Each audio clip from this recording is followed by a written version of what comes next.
Let us talk about Ar-Razaq. We have a predicament in our communities that people are not getting married.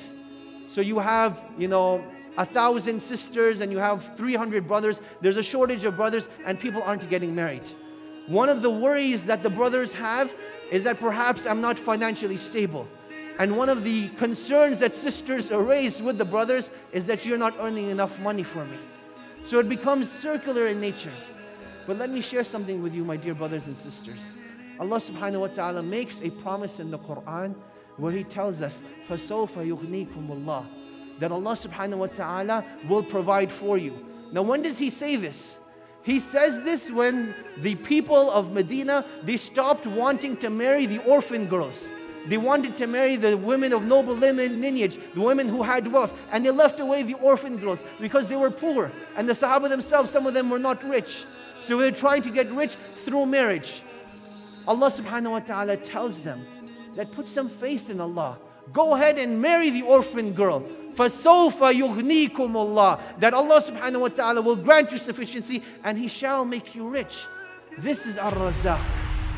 Allah's Messenger sallallahu alaihi wasallam tells us that if the children of Adam were to put their trust in Allah just like the bird, then Allah subhanahu wa ta'ala would provide for them just like He provides for the bird that leaves its house early in the morning looking for food and then comes back home fulfilled, not looking for anything else, being sufficed.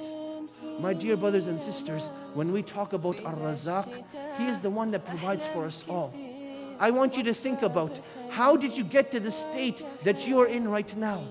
Allah subhanahu wa ta'ala provided you with parents that provided for you. But how about the rest of the world? They didn't have the same luxury. You got to your state right now because Ar-Razaq provided for you. And you will go even further when Ar-Razaq continues to provide for you. So put your trust in Ar-Razaq when you seek your sustenance. Do not ever think that by cheating or by partaking in the riba, your wealth will increase. But know, my dear brothers and sisters, that wealth will only increase when Ar-Razaq says it should increase. So put your trust in Allah subhanahu wa ta'ala and He will cause it to increase. يا من له ستر علي جميل هل لي إليك إذا اعتذرت قبول أيدتني ورحمتني وسترتني كرما فأنت لمن رجاك كفيل.